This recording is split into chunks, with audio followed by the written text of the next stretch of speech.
Assalamualaikum warahmatullahi wabarakatuh. Baiklah siswa sekalian, pada hari ini kita masuk pada materi tentang sumber-sumber hukum Islam. Pada hakikatnya, seluruh aktivitas manusia itu diatur dari sumber hukum pokok Islam, yaitu dari Al-Quran dan hadis, termasuk ketentuan-ketentuan hasil ijtihad para mujtahid. Namun ketentuan para ulama dalam mengeluarkan dalil-dalil hukum dari nas tidaklah sama, melainkan masing-masing ulama memiliki cara yang berbeda. Karena perbedaan itu, untuk mengeluarkan dalil-dalil hukum dari nas tersebut, di lingkungan ulama itu sendiri terdapat kesepakatan untuk satu hal dan tidak sepakat dalam hal yang lain. Pada kesempatan ini akan dijelaskan pedoman atau landasan hukum agama Islam. Mohon diperhatikan baik-baik ya. Apa itu sumber hukum Islam? Perlu kita ketahui bahwa sumber hukum Islam adalah suatu rujukan, landasan, atau dasar yang utama dalam pengambilan hukum Islam. Nah, sumber hukum Islam itu sendiri bersifat yang pertama dinamis. Yang dikatakan dinamis maksudnya adalah Al-Quran dapat berlaku di mana saja, kapan saja, dan kepada siapa saja. Dan yang kedua, sumber hukum Islam bersifat benar. Benar artinya Al-Quran itu mengandung kebenaran yang dibuktikan dengan fakta dan kejadian yang sebenarnya. Dan yang ketiga, sumber hukum Islam itu bersifat mutlak.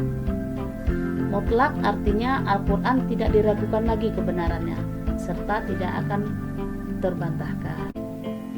Adapun macam-macam sumber hukum Islam, yang pertama Al-Quran, dan yang kedua hadis, dan yang ketiga ijtihad.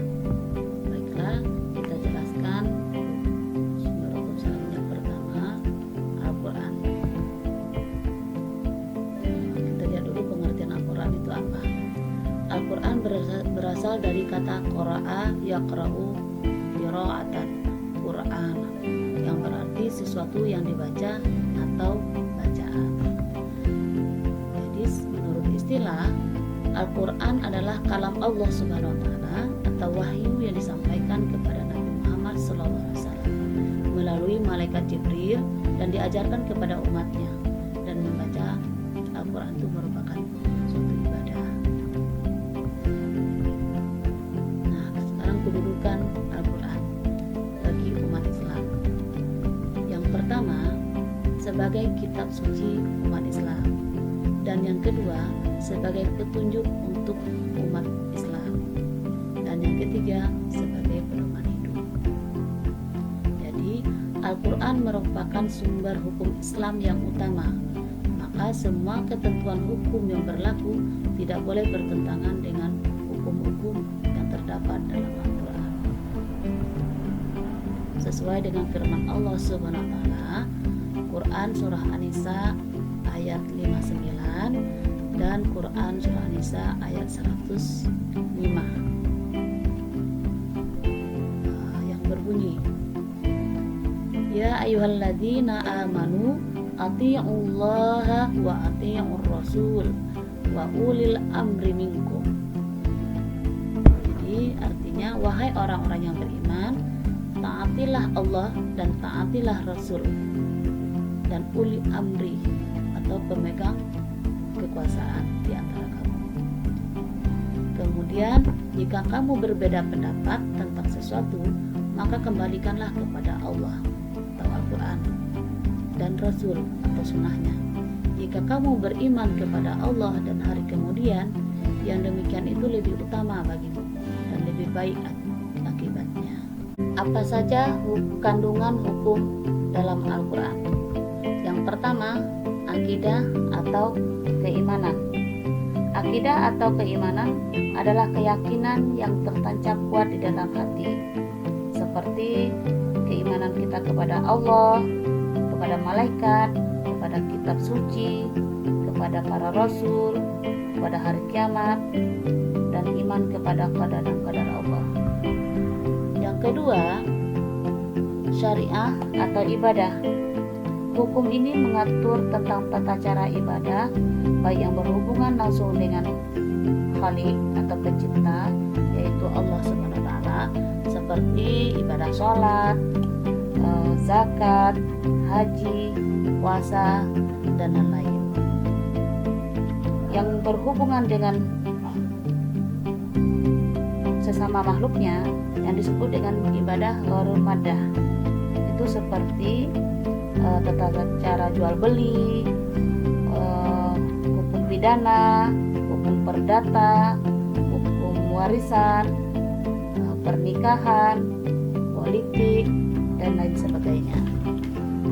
Dan yang ketiga, kandungan hukum dalam Al-Quran, yaitu yang ketiganya adalah akhlak atau budi pekerti. Al-Quran menuntun bagaimana seharusnya manusia berakhlak atau berperilaku, baik berakhlak kepada Allah, kepada sesama manusia, dan akhlak terhadap makhluk Allah SWT yang lain. Adapun sumber hukum Islam yang kedua yaitu hadis.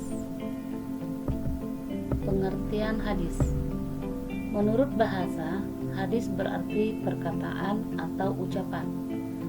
Menurut istilah, hadis adalah segala perkataan, perbuatan, dan ketetapan atau takrir yang dilakukan oleh Nabi Muhammad SAW. Menurut ulama, hadis adalah ucapan atau perkataan Rasulullah SAW. Sedangkan sunnah menurut ulama adalah segala apa yang dilakukan oleh Rasulullah SAW yang menjadikan sumber hukum Islam. Apa saja kedudukan hadis atau sunnah sebagai sumber hukum Islam? Hadis merupakan sumber hukum Islam yang kedua setelah Al-Quran. Kita lihat fungsi hadis terhadap Al-Quran. Yang pertama, menjelaskan ayat-ayat Al-Quran yang masih bersifat umum. Contohnya, perintah untuk mengerjakan sholat. Dalam Al-Quran tidak dijelaskan tata cara untuk mengerjakan sholat. Maka hadislah yang menjelaskan, sholatlah kamu seperti kamu melihat aku sholat. Dan yang kedua, memperkuat pernyataan yang ada dalam Al-Quran. Seperti dalam Al-Quran terdapat ayat yang menyatakan, barang siapa di antara kalian melihat bulan, maka berpuasalah. Kemudian ayat tersebut diperkuat oleh sebuah hadis yang berbunyi, berpuasalah karena melihat bulan dan berbukalah karena melihatnya. Dan yang ketiga, menerangkan maksud dan tujuan ayat yang ada dalam Al-Quran. Misal, dalam Quran surah At-Taubah ayat 34 dikatakan, orang-orang yang menyimpan emas dan perak kemudian tidak membelanjakannya di jalan Allah Subhanahu wa taala, gembirakanlah mereka dengan azab yang pedih. Ayat ini dijelaskan oleh hadis yang berbunyi, Allah Subhanahu wa taala tidak mewajibkan zakat kecuali supaya menjadi baik harta-hartamu yang sudah dizakatkan. Dan yang keempat, menetapkan hukum baru yang tidak ada dalam Al-Quran. Contohnya, cara mencuci benda yang terkena najis berat. Menurut hadis Rasulullah, benda tersebut dicuci sebanyak 7 kali. Salah satunya dicampur dengan tanah, sehingga semua sifat najisnya hilang. Kemudian dalam Al-Quran tidak menjelaskan tentang ini, maka hadis tersebut dapat menetapkan hukum yang tidak ditetapkan di dalam Al-Quran. Sesuai dengan firman Allah Subhanahu wa taala, Quran surah An-Nisa ayat 80 dan Quran surah Al-Hasyr ayat 7. Di mana Quran surah An-Nisa ayat 80 berbunyi, A'udzubillahiminasyaitonirrajim, Bismillahirrahmanirrahim, may yuti'ir rasula faqad ata'a Allah wa may yatawalla fama arsalnaka 'alaihim hafizah.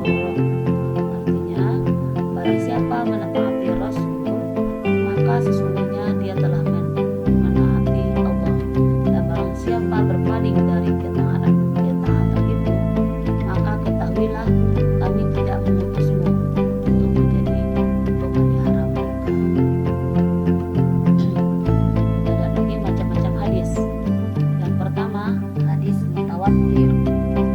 Hadis mutawatir adalah hadis yang diriwayatkan oleh banyak perawi, baik dari kalangan para sahabat maupun generasi sesudahnya, dan dipastikan di antara mereka tidak bersepakat dusta. Dan yang kedua, hadis masyhur.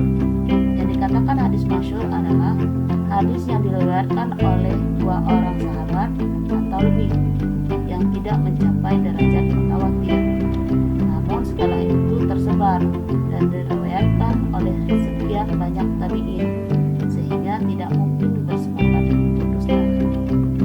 Dan yang ketiga, hadis ahad. Hadis ahad adalah hadis yang hanya diriwayatkan oleh 1 atau 2 orang perawi, sehingga tidak mencapai derajat mutawatir. Dilihat dari segi kualitas orang yang meriwayatkannya, perawi, hadis dibagi ke dalam 4 bagian. Yang pertama, hadis sahih. Hadis sahih adalah hadis yang diriwayatkan oleh perawi yang adil, kuat hafalannya, tajam penelitiannya, dan sanadnya bersambung kepada Rasulullah SAW, tidak tercela dan tidak bertentangan dengan riwayat orang yang lebih terpercaya. Hadis ini dijadikan sebagai sumber hukum dalam beribadah. Yang kedua, hadis hasan, yaitu hadis yang diriwayatkan oleh perawi yang adil, tetapi kurang kuat hafalannya, sanadnya bersambung, tidak cacat, dan tidak bertentangan. Sama seperti hadis sahih, hadis ini dijadikan sebagai alasan mengerjakan amal ibadah. Dan yang ketiga, hadis dhaif, yaitu hadis yang tidak memenuhi kualitas hadis sahih dan hadis hasan. Para ulama mengatakan bahwa hadis ini tidak dapat dijadikan sebagai hujjah, tetapi dapat dijadikan sebagai motivasi dalam beribadah. Yang terakhir, hadis maudhu', yaitu hadis yang bukan bersumber kepada Rasulullah SAW atau hadis palsu. Dikatakan hadis, padahal sama sekali bukan hadis. Hadis ini jelas tidak dapat dijadikan alasan hukum. Hadis ini tertolak.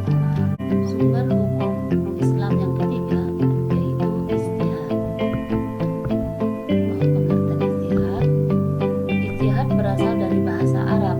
Ijtihada yajtahidu. Ijtihadan artinya bersungguh-sungguh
Ijma adalah kesepakatan para ulama ahli ijtihad dalam memutuskan suatu perkara atau hukum.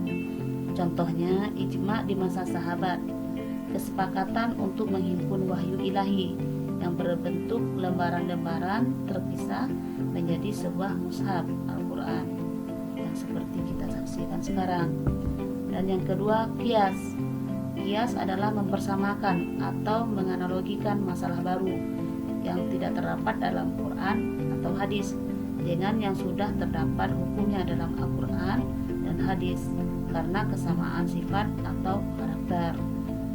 Contohnya, haramnya minum bir, whisky, atau narkoba yang dikiaskan dengan khamar dalam Al-Quran karena keduanya mempunyai persamaan sifat atau karakter. Dan yang ketiga, maslahah mursalah, artinya penetapan hukum yang menitik beratkan pada kemanfaatan suatu perbuatan dan tujuan hakiki universal terhadap syariat Islam. Contohnya, larangan kantin sekolah menjual rokok agar siswa tidak merokok, larangan kantin sekolah menjual minuman keras atau alat judi agar siswa tidak mabuk atau berjudi dan sebagainya. Sekarang kita amati video berikut, tolong diperhatikan ya. Nah, kita masuk pada Kahoot quiz. Pertama, buka link. Yang kedua, masukkan pin game, lalu ketik enter. Setelah itu masukkan nama Anda. Jadi selamat bermain. Terima kasih. Assalamualaikum warahmatullahi wabarakatuh.